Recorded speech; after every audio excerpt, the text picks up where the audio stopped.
जय श्री कृष्णा, जय श्री कृष्णा। आप सभी कैसे हैं दोस्तों? आशा करती हूँ अच्छे होंगे। कर्ण के रथ पर विराजमान थे महाकाल। जब कृष्ण का रथ तोड़ दिया था तो आइए जानते हैं। इन योद्धाओं के रथ पर विराजमान थे यह भगवान। तो आइए जानते हैं। उससे पहले हमारे चैनल को सब्सक्राइब कर दे और बेल आइकन को दबाना ना भूले।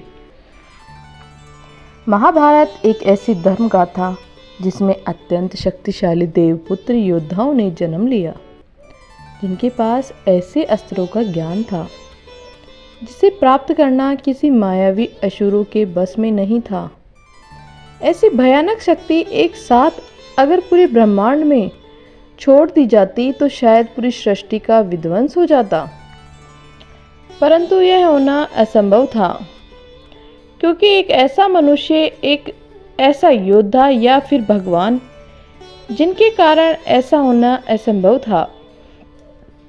हम बात कर रहे हैं द्वारका नगरी सेना के मायावी रचयिता श्री कृष्ण की, जिनके समक्ष कोई भी अस्त्र, कोई भी शस्त्र, समग्र विश्व को राख करने वाला ब्रह्मास्त्र भी विफल। जिन्होंने लाख हाथियों का बल रखने वाले कंस की कुछ ही क्षण में मृत्यु कर दी। उन्होंने कई मायावी असुरों का वध किया, परंतु इतनी शक्ति होने के बावजूद भी श्री कृष्ण इन योद्धाओं के रथ के कारण क्षति नहीं पहुंचा सकते थे। आखिर क्यों थे वे योद्धा जिनके अग्नि समान रथ के कारण श्री कृष्ण अपने सुदर्शन से भी क्षति नहीं पहुंचा सकते थे? हम बात कर रहे हैं भीष्म की। इनके रथ में इतना बल था कि जिन्हें किसी भी प्रकार से नष्ट नहीं किया जा सकता।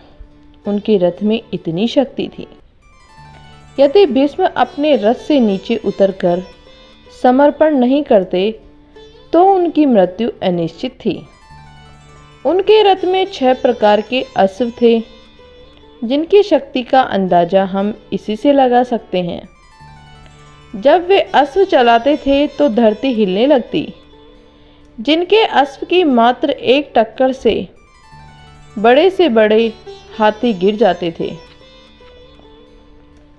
जिनको यह रथ उनका पिता ने वरदान स्वरूप दिया था। जब महाभारत युद्ध हो रहा था तब भीष्म ने अकेले ही पांडवों की आधी सेना का विध्वंस कर दिया था।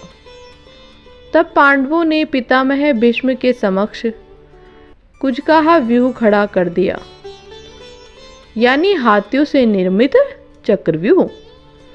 तो पितामह भीष्म ने किसी अस्त्र के बिना प्रयोग से उस व्यूह को तोड़ा था। तो पांडवों ने श्री कृष्ण से पूछा, माधव, बिना किसी अस्त्र के पितामह भीष्म ने यह व्यूह किस प्रकार तोड़ा? और श्री कृष्ण ने बताया कि जितना सामर्थ्य पितामह भीष्म में है उतना ही सामर्थ्य उनके रथ के लगे अश्वों में है।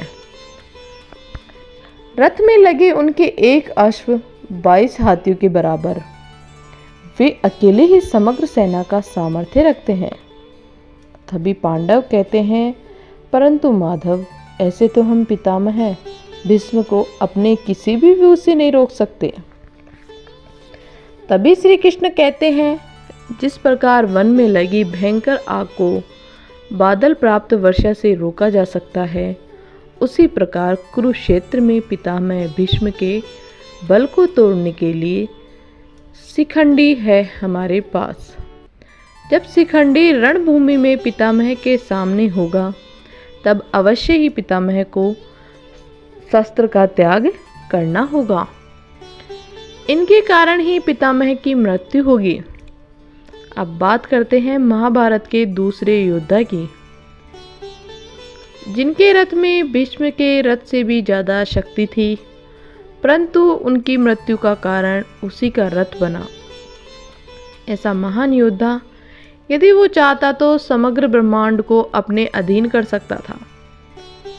जिसने अर्जुन जैसे महाशक्तिशाली योद्धा, जिसने महादेव से युद्ध किया था, उसने उसे भी भयभीत कर दिया हो, जिसके आगमन से कुरुक्षेत्र में मायावी शक्तियों का नाश हो गया। जहाँ भीष्म के सामने सब भय से कांपने लगते, वहाँ उन्होंने भीष्म जैसे महाप्रतापी योद्धा को युद्ध के लिए ललकारा था, जो बड़े कुल का होते हुए भी नीचे कुल का कहा गया, जिसने समग्र मनुष्य जाति का कल्याण चाहा, परंतु समाज ने उससे घृणा की। हम बात कर रहे हैं अत्यंत शक्तिशाली अग्नि समान तेजस्वी सूर्यपुत्र कर्ण की। कर्ण के पास कहीं दिव्यास्त्र थे, जिससे उन्होंने विश्व की कोई भी ताकत नहीं मार सकती थी। उनके पास कवच कुंडल और रथ ऐसे थे जैसे कोई दिव्यास्त्र उनको क्षति नहीं पहुंचा सकता था। जब महाभारत होने वाला था, तब श्री कृष्ण ने इंद्र से कहकर कर्ण के कवच कुंडल उतरवा लिए थे। तभी वहां सूर्यपुत्र कर्ण दानवीर बने। वहां सूर्य देवता प्रकट होते हैं और सूर्य देव कहते हैं, यह बहुत बड़ा अन्याय है वासुदेव। तभी श्री कृष्ण कहते हैं, हर कर्तव्य के पीछे एक कारण होता है, परंतु आज आपका कर्तव्य है अपने पुत्र को युद्ध से पहले हर पिता की तरह भेंट करे। तब सूर्य भगवान कर्ण को अपना दिव्य रथ प्रदान करते हैं, जो युद्ध के दूसरे पहर तक अत्यंत शक्तिशाली रहेगा, परंतु दूसरे पहर के बाद उसकी शक्ति विलुप्त हो जाएगी। इसी कारण कर्ण की मृत्यु दूसरे पहर में हुई। अब हम जानते हैं महाभारत के तीसरे योद्धा के मायावी रथ के बारे में, जिसके आगमन में स्वयं महाबलशाली भीम को झुकना पड़ा, जिसने अर्जुन के पिता इंद्र को देवासुर युद्ध में सहायता प्रदान की, जिसके पास देवों से भी ज्यादा भयानक शक्ति थी, जो कि इंद्र के घनिष्ठ मित्र थे। फिर क्यों अर्जुन ने उसके प्राण ले लिए? हम बात कर रहे हैं असम के राजा भगदंत की, जिसके पास इंद्र के ऐरावत की तरह ही सबसे शक्तिशाली हाथी था, जिसके मात्र एक चिघाड़ के समग्र युद्ध भूमि में तूफान आ जाता था। और भगदंत के हाथी का नाम सुप्रतीप था, जिसके आगमन से सभी हाथी भय से कांपने लगते थे। इसी कारण अर्जुन ने भगदंत को मौत के घाट उतार दिया था। अब जानते हैं महाभारत युद्ध के चौथे सर्वशक्तिशाली योद्धा के रथ को। जिस महाभारत की रचना श्री कृष्ण ने करी हो, उस महाभारत में श्री कृष्ण के समक्ष जो भी योद्धा रहेगा, उसकी जीत तो अवश्य ही सुनिश्चित है। हम बात कर रहे हैं अर्जुन की, जिनका रथ पूरे कुरुक्षेत्र में सबसे शक्तिशाली रथ था, क्योंकि वही ऐसा रथ था जिससे ध्वजा पे कोई सारथी नहीं, स्वयं भगवान थे। अर्जुन के रथ पर लगे ध्वज पर स्वयं पवन पुत्र हनुमान जी। अतः सारथी युद्ध रचयिता श्री कृष्ण हो, उनको कौन सी शक्ति भस्म कर सकती है? ये थे हमारे महाभारत के सर्वशक्तिशाली योद्धाओं के रथ। ऐसे और भी फैक्ट जानने के लिए हमारे चैनल को सब्सक्राइब करें, और अगर आप पहली बार हमारे चैनल पे हैं तो चैनल को सब्सक्राइब करें और बेल आइकन को दबाना ना भूलें, ताकि आने वाली हर वीडियो का नोटिफिकेशन आपको सबसे पहले मिल सके। तो मिलते हैं एक ऐसे वीडियो के साथ, तब तक अपना ख्याल रखिएगा। धन्यवाद।